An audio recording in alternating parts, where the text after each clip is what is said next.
So there is certainly little for me to teach you. Instead, I have the great opportunity to learn from all of you, and I'm grateful to be in your presence. I am a student now in the Jodo Shinshu Correspondence course, and I could not believe that the other keynote speaker is actually grading my essays every month.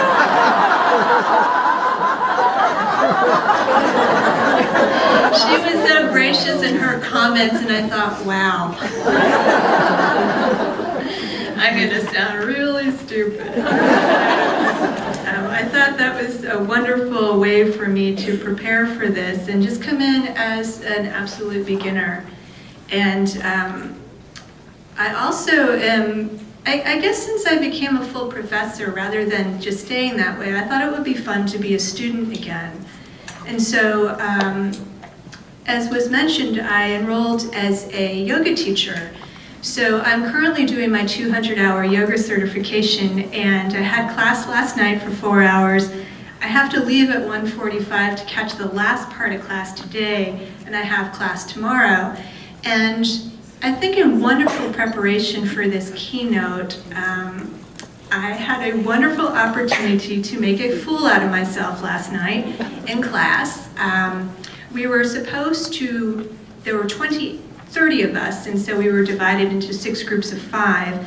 And I had never taught yoga before, and we were supposed to come up with a 5-minute routine that the 5 people in our group would do in unison, but silently. So we were group number 4. Group number 1 gets up there, and they're incredible. I was completely intimidated, but amazed at the same time. They were in unison. Nobody needed to look at the other person. They knew what they were doing. Group 2, some folks were a little wobbly. Maybe they weren't following quite in unison, but they were beautiful. Group 3, they were amazing. Group 4, maybe not as good as the others. We got up there, and I think we thought too hard about it. It is not good to put a professor in your group because we'll think too much and not actually practice. And so we were started out in unison, we're all one, interdependent, and then we started going off in our own directions. One person had one leg up, the other person had an arm up. I opened my eyes and looked around, and I just started laughing because it was so clear that we were all just doing our own thing. And so it was a great moment because we all just stopped and laughed because it was such an overly serious moment. And I just remembered that all of us were students. We were not teachers of yoga yet. We were there simply because we were learning, and it was a really good experience in humility and humor and grace. And our teacher, who was a wonderful teacher, was able to find something useful out of this moment of complete dysfunction. And the lesson she gleaned from this moment of dysfunction was that we were able to just laugh about it and not take it too seriously, and she thought that was beautiful. So maybe today I might do the same thing, have a teacher. And as academics, many of us seek affirmation for our minds from other scholars, but rarely do we pay attention to cultivating our hearts. And so it's opportunities like this for me that are so valuable because I come in as an absolute beginner, and I'm always aware of the things that I learned from all of the others in the room. And so it really is a pleasure for me and a great honor. And through my engagement with the Buddha Dharma, I have come to see the significance of connecting my research and my teaching and my scholarship to those from whom I've learned and with whom I've learned. And that means all the Asian American Buddhists who taught me that Buddhism is not just about creating a better, meditating better than anyone else kind of mind. Instead, what I've learned, and especially from my discussions with members from Seattle Betsuin and studying Shin Buddhism, I've learned that Buddhism is about peeling away the layers of the ego. And it's about becoming a more sincere, authentic person, and one who recognizes her indebtedness to all others. Now, I know that it's taken quite a bit of planning to organize this incredible event, and a lot of travel time and a lot of resources for many of you to get here. And I'd like to express my sincere thanks to all of the conference organizers and the planning committee, who I'm sure have been busy at work for at least over a year, if not two, in advance. So before you know it, the weekend of spiritual nourishment will be over in the blink of an eye. So I'd like for us to take a moment just to express some gratitude to ourselves and also for others for being here. And in just a few moments, take some time to establish ourselves in our bodies. Remember, we have bodies. And in this present moment, just to settle in, because this moment, as we know, will never happen again in the same way. So perhaps we might begin to think about what it is that brought us here today. Perhaps it's to see some familiar faces, make new friends, fill out your golden chains, by the way, learn something new, celebrate the Women's Association, or just do something special for yourselves. Whatever it is, honor your intention to really appreciate what it is that brought you here and allow yourselves to settle into this wonderful event. So in just a moment, I'd like to begin with a little bit of a breathing practice and a little meditation practice. I was trying to get some tips about what to do with this keynote because I knew I couldn't come in and just lecture for an hour. And I thought I'd maybe get away with half an hour. But they said, no, you have until 11:15. So I thought I'd add some filler in. But it's useful. So we'll begin in just a few moments with a focus on the breath, or what's known in Sanskrit as prana, and begin to imagine inhaling our intention. So what is it that brought us here today? And inhale that intention. And then as we exhale, perhaps we can exhale all that doesn't serve us today. Whether it's a long list of to-dos, something we forgot to say, something we probably shouldn't have said, or some other kind of negative mental chatter. And in so doing, I invite you to begin now just to settle into your seats. Maybe begin to feel your feet on the ground. And then we'll just sit for about 3 minutes. And I'll lead us in a short guided meditation.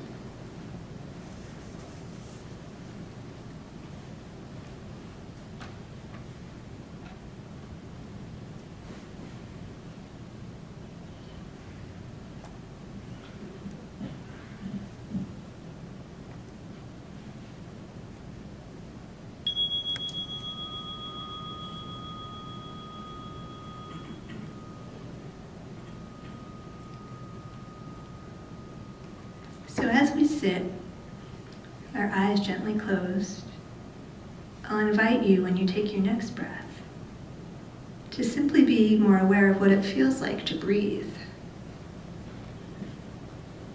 We don't have to force it, but just allow your breath to bring you into the present moment, here and now. So as you breathe through your nose, you inhale the cool air and nurture yourself. As you exhale the warm air, you expel any tension and negative emotion that doesn't serve you. You feel your feet connecting you to the floor and to the earth.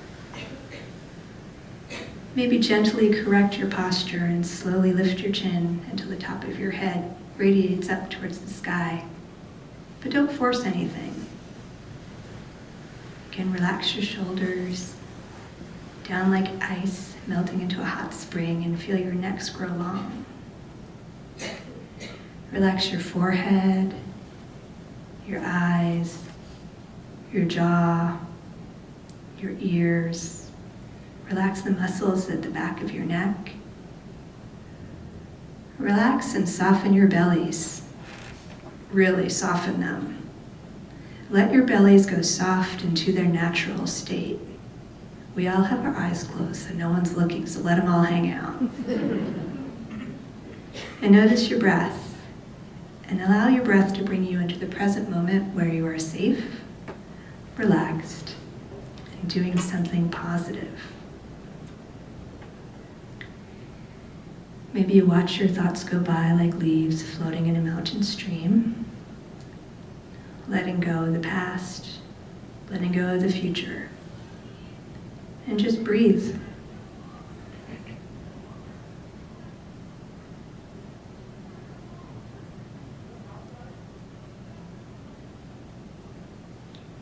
And as you're breathing, we might think to ourselves, may all beings be safe.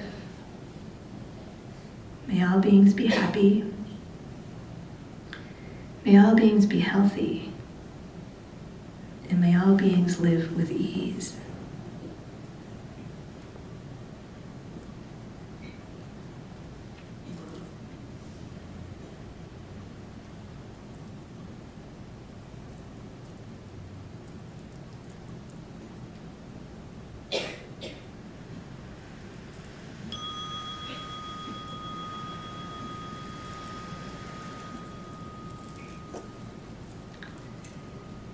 So I'd like to invite you to gently blink your eyes open. I can see some of you want to keep them closed. So I want to welcome you to the 44th Federation of Western Buddhist Women's Associations Conference. I am so glad that you're here with me today and that I have an opportunity to be here with you together. So I wanted to start with a short meditation practice just to remind us that we have bodies, because I think it is often the case that as women primarily, we tend to overlook our bodies, or we tend to overly criticize them. By sitting in meditation though, we might begin to actually develop an opportunity to express some gratitude for our bodies by settling into them and also learning to turn off some of the negative chatter we generate when we react to external forces that seem to want us to criticize our bodies all the time. They're not good enough, they're not tall enough, they're not healthy enough, they're not small enough, they're too big, they're too this, they're too that. And this past summer, I had the wonderful opportunity to go on a 5-day silent retreat for people of color at Spirit Rock Insight Meditation Society in Northern California. It was an incredibly powerful retreat where our teachers taught us to connect meditation and sitting as a way of occupying space. And hence that's the title of my talk today, is Occupy This Body. Because historically, as people of color, many of us have been denied that opportunity to occupy space. Many of us have been marginalized. We've been kept out of spaces, out of homes historically. And so one of the exciting things that took part for me at this silent retreat was that people of color got to sit together and experience an opportunity to settle into our bodies and just occupy space. It was a very symbolic gesture, it was a very powerful gesture, and it was one that we didn't need to talk about. There was a certain kind of resonance between all of this sitting there.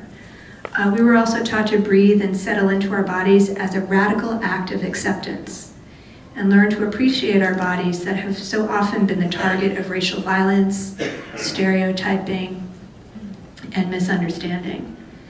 And during the Dharma talks, one of our teachers, Joanna, read a beautiful and powerful poem by the African-American Zen teacher, Zenju Earthling Manuel, who wrote this poem, I'm going to read to you in just a minute, after the unarmed African-American man, Eric Garner, was shot to death by police, or choked to death, by police in 2014. Many of us remember the protests, and we also remember the mantra that was utilized by social activists supporting the Black Lives Matter movement who chanted, "I can't breathe, I can't breathe," to protest the violence against Black bodies and to remember and recollect Eric Garner's words as he died, "I can't breathe." Zenju Earthling Manuel wrote this in honor of Eric Garner, whose breath was forcibly taken, and she encourages us to resist such violence by allowing ourselves to breathe fully and deeply into our bodies as people of color. So she writes this beautiful poem, and it's entitled, "I Can Breathe, a meditation on surviving acts of hatred." And I think this is quite appropriate to the political climate that we're living in today. And she writes, "May I come back to this body may I come back to this breath. May I come to know this body as the earth itself. May I breathe myself back home and once again be introduced to this great life. May the great light of this earth surround me. May I be released from past harm and imposed hatred. May I come to recognize my existence in the true nature of life.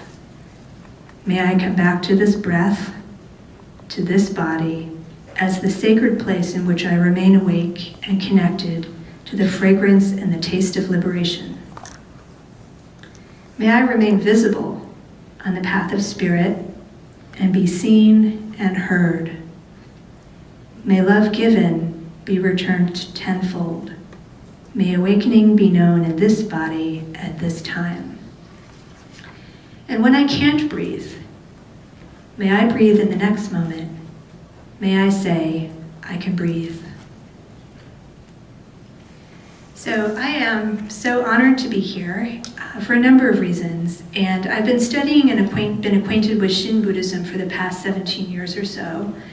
And I have often brought my introduction to Buddhism students every quarter to visit with Reverend Don Castro at the Seattle Betsuin since 2000. And the students who encounter Shin Buddhism are at first surprised because the tradition seems so everyday to them. It's so ordinary. It looks like a Protestant church. It doesn't seem to embody the image of the exotic meditating monk on the mountaintop. What they think they want, right, is the Orientalist fantasy of Buddhism and the Buddhist heroics of holy men. And yet, by the end of their time studying Shin Buddhism, they come to a deep appreciation for the depths of the tradition and the profound guidance that Shin Buddhism offers to this very life in this very moment. And they all want to become Shin Buddhists. So some of you might have seen my students popping up on Sunday services at the Seattle Betsuin, and they're so excited. And in addition, in the academic circles I run in, it's so rare to come to a Buddhist event and quite honestly have the chairs filled mostly with Asian American Buddhist women. Instead, most of the time I end up giving talks about the importance of Asian American Buddhism and matters of race to either audiences filled with white European American male scholars who would prefer to talk about translation and textual practice, or Euro-American women discussing the ways that Western feminism has transformed the delivery of the Buddha Dharma to make it more equitable. And I always think, you have no idea what you're missing. So I want to acknowledge my genuine appreciation for being with this audience today, because for me, it is a rare and precious gem. I'm excited that the theme of this year's conference is Interdependence, because I really wanted to explore interconnections and interconnectedness of the mind, which gets so much attention in Buddhism, but I wanted to focus also on the interconnectedness of the mind with the body. These bodies that we inhabit are the ones we own, are the only ones we have, and yet it always strikes me as somewhat sad and perplexing that we don't really express much gratitude or appreciation for our bodies that have sustained us, that have given us life, that have given others life, and also cared for others. And as we know, popular culture tells women that our bodies are not good enough. And when we react to such myths, we end up with so much suffering. So, as a mother of 2 teenaged girls, I want to be able to provide them with the resources to see that their bodies that they inhabit are actually gifts. They should be nurtured for their individual difference, their strength, their beauty. So why not truly inhabit our bodies now and appreciate them in their present state, rather than trying to make them better, and in so doing, we allow external forces to dictate our views. And those external forces are in many ways like Mara's daughters. And they encourage us to go down that rabbit hole of somehow not being good enough.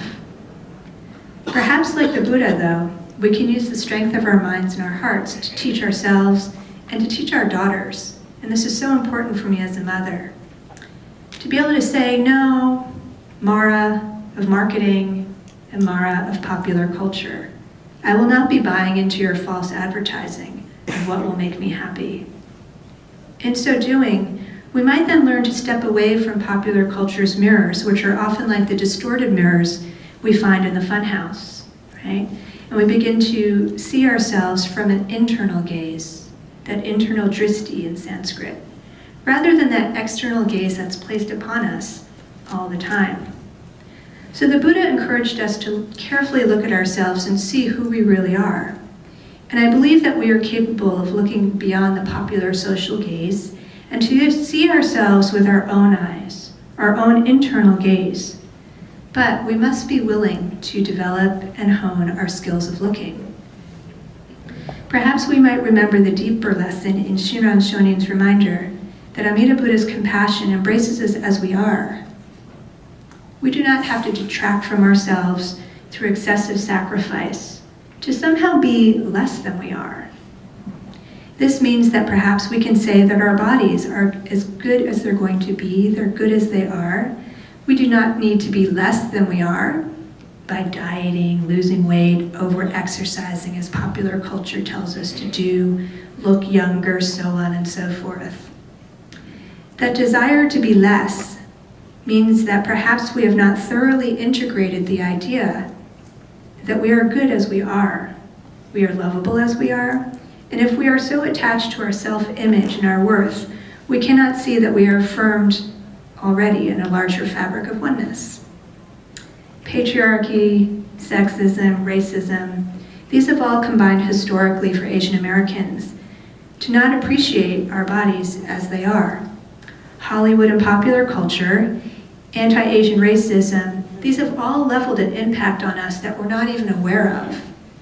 We simply react and believe what external forces have told us. So instead of asking, why do I feel this way?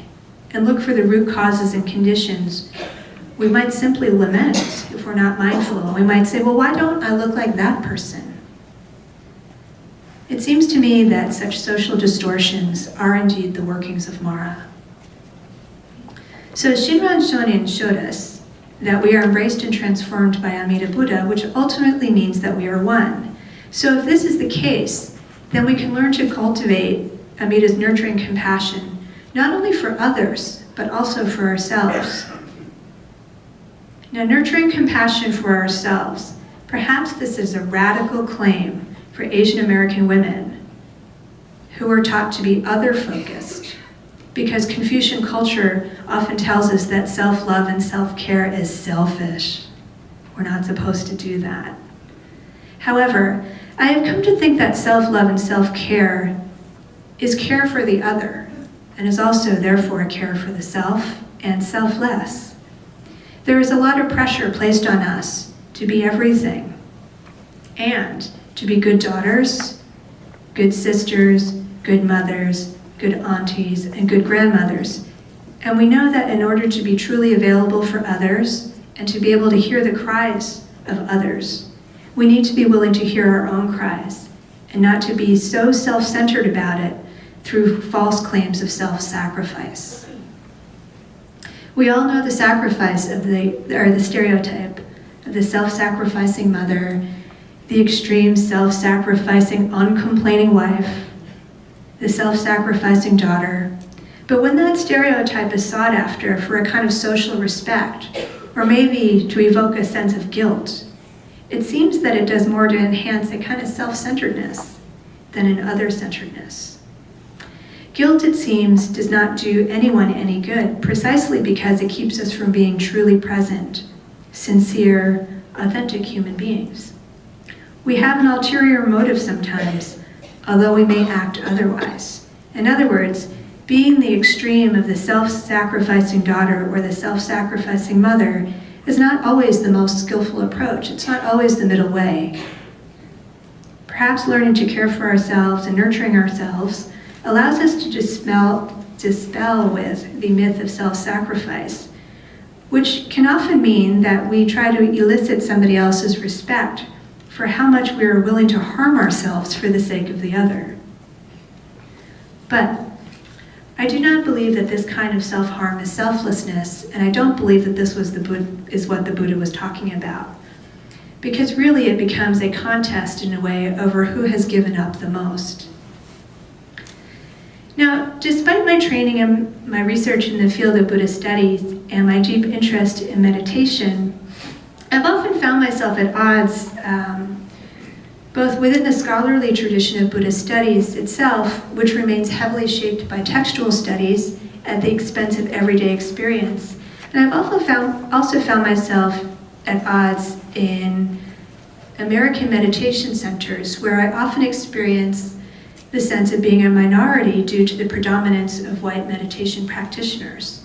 So it is often the case that I go looking for meditation centers, and sometimes they're meditation centers that are highlighting inclusivity and diversity and difference, and I go in there and there's no Asian Americans, and the only other person of color I see is my African American friend Tuere Sala, who's a teacher, and we look at each other and we look around at the audience and we say, oh, okay. So for someone like me who dedicates her work to inclusivity and racial justice and raising the awareness of diversity within Buddhist communities, when I look at it in an audience like this, in many ways it's a sense of coming home and feeling a sense of comfort, because there are certain things we don't really even need to say.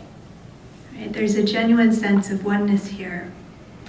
But as many people of color can attest, there's a lot of psychic damage already done to bodies that haven't conformed to what is constructed as the right body in American culture. For many people of color, the body develops into an unequal battlefield where the struggle for identity, the struggle for wholeness, and the struggle for selfhood is fought on a daily basis. So old psychic wounds are constantly reopened. New wounds are inflicted as people of color are constantly bombarded with messages of inadequacy, the inability to meet a standard of whiteness perpetuated in our culture. So in my own research and my own practice, I ask, what might an embodied Buddhist approach look like? In other words, can meditation help us settle into these bodies as they are? For many of us, these Asian American bodies and these Asian American females. I believe that meditation and practice and devotion has some exciting potential to create new visions of selfhood that are affirming, that are whole, and that are not created in an image of lack, but rather in an image of radical acceptance of the self as it is. So what I want to do is show you a brief clip of, some of you might know this teacher. Her name is Mushin Patricia Ikeda, and she's a Japanese-American Buddhist teacher at the East Bay Meditation Center. Anyone from East Bay? Oakland? I think that is the Pure Land myself. So I just wanted to play this short clip about Mushin Patricia Ikeda, who's coming to Seattle University actually March 3rd. We're hosting a primarily people of color embodiment workshop in meditation. But she's somebody who I consider to be an incredible Buddhist teacher and what I call a very gentle, peaceful warrior. And so she works a lot on racial justice, and this is just a brief clip about the work that she does, and I find her so valuable and so inspiring. So I wonder if we can just play this clip. And thank you, Ron, for helping me. Burdened emotionally, psychologically, and so the work that Mushin does is so valuable, I believe, because it helps us settle in and experience a sense of wholeness with ourselves, but also a wholeness as a community. And I think it's very, it's empowering, and it's also not the norm about how we speak about Buddhism and meditation. Usually we think about meditation as sitting solo on our cushions and somehow making life better for ourselves. But it's a rather isolated experience, and so Mushin really takes the idea of no self and turns it into inside out to mean interdependence. So while we work on inhabiting our bodies and our minds fully, we're also working to transform society. So she's quite an exciting teacher. And one of the reasons I've always been drawn to Buddhist teaching and practice has to do with the concept of joy. a lot of the stereotypes of Buddhists are that they're not very joyful. A lot of my students think that Buddhists are pessimistic because they misunderstand the first of the Four Noble Truths and they read it as life is suffering. And I always laugh when they say that because, yes, life has suffering within it. But, as I tell them, not all Buddhists are depressed. There can be great joy in the practice. So, I've often found that there is a sense of joy that can come from meditation practice, and we don't always talk about that. And in settling into our bodies, there's a way in which we can also learn to turn away from some of the constant sources of stress and struggle that we have. One of my meditation teachers from the Theravada tradition says that meditation and mindfulness in many ways is like just drawing into your senses like a turtle for just a short period of time. So when the world is getting really complicated or our emotions are getting really complicated and we find that we're negatively reacting, we're knee-jerk reacting to negative things that are happening to us, we can learn to withdraw the senses and turn into ourselves a little bit like a turtle, just for a little bit of safety, just for a little bit of practice away from that external world, and then we can come back to the world. And we can come back a little bit more refreshed, a little bit more strengthened, and have a little bit more endurance. And I believe that this is the heart of what Mushi Nikeda is saying as well, that we can practice, and sometimes you have to turn away, but it doesn't mean you stay there. And I think this is the misperception of meditation in contemporary American culture. A lot of people think about meditation as a checking out. But if you only check out, you kind of miss the point. You're supposed to refrain and restrain a little bit so that you can get strengthened to go back into the world and transform self and other. So in many ways, I think that the Buddha's Dharma can be about joyfulness and not about selfish happiness. It's something rather different, isn't it? To be selfishly happy versus to experience and express joy.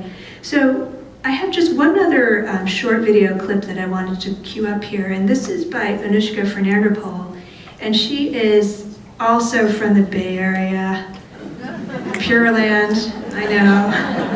And she was one of the guiding teachers at the silent meditation retreat that I attended, and this is a very short teaching that she did and does on mindfulness and developing joy. We don't usually connect the two together, and so as people of color who've often experienced a lack of respect in popular culture, I think it's very valuable to think about how do we practice to cultivate and then express joy. For students to forget who they are, but to remember the fullness of who they are, and to learn to settle into their bodies that are constantly bombarded by external messages of inadequacy. A lot of my female students believe, and they've internalized the idea that they're not smart enough. Some of their teachers don't actually look at them first because they don't think of them as smart as the boys. I make a practice of always looking at the women first.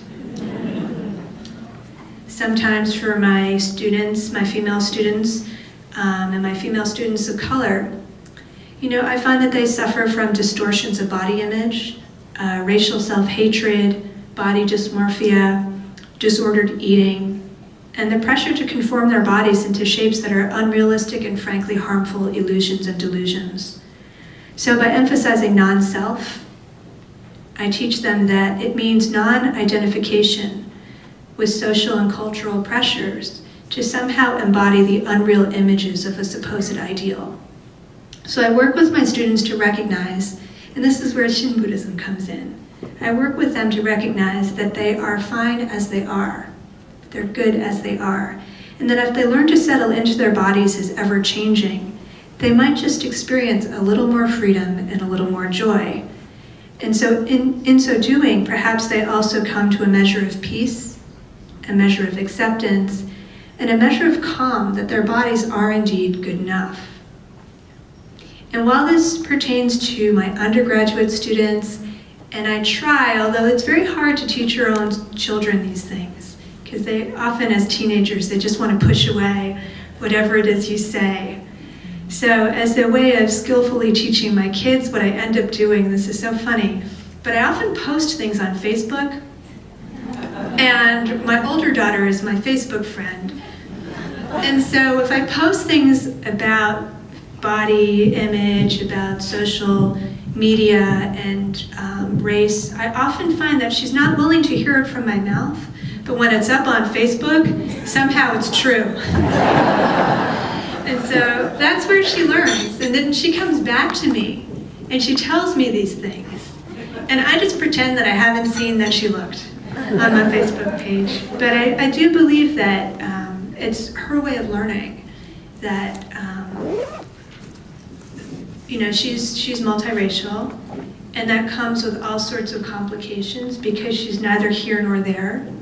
But to learn to settle into her very distinct body as it is, and nobody else's is the same, and to teach her to accept it as it is, with all of its resplendent joy and beauty. So I recognize I only have 5 minutes left, so I will not be making you recite some of these sutra chants that I had.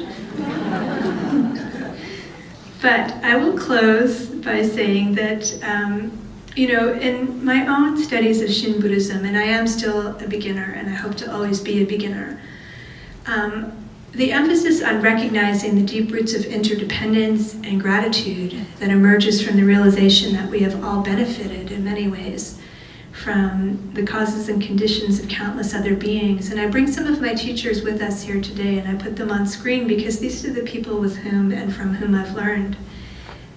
We recognize that we've benefited from all other beings and that they've all been a source of spiritual richness for us. So Shinran's teachings remind me that I've always been part of a larger fabric of reality, and that I have a profound indebtedness to all beings that are seen and unseen.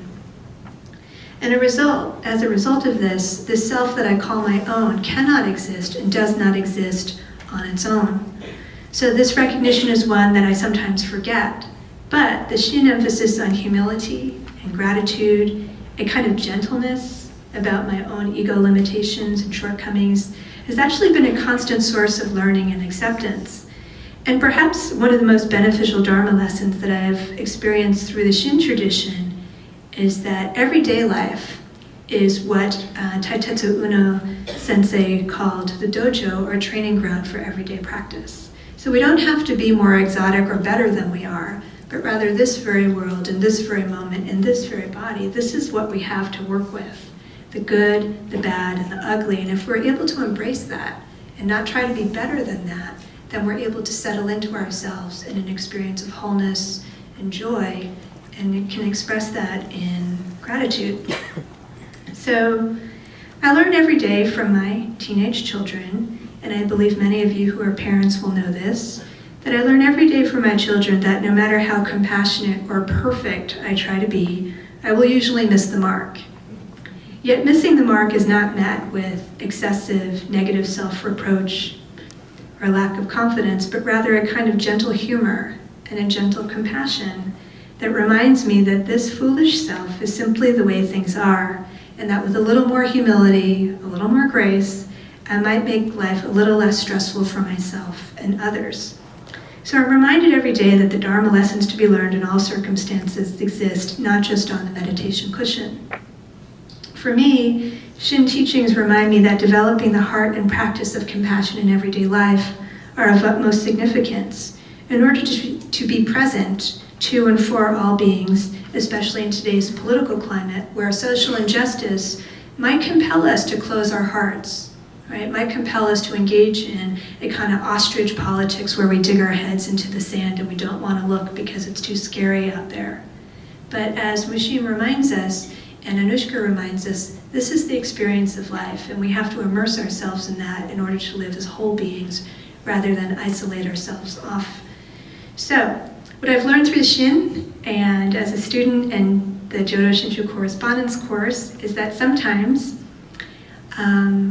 it's through the experiences of things like brokenheartedness, pain, suffering, that we learn to develop a kind of compassion and also a co-feeling. And I definitely haven't learned this practice on the meditation cushion, but instead it's been through floundering, and I've floundered quite a bit. It sounds like I've been doing pretty well for myself if you look at a resume, but we know that that's never the true experience, right?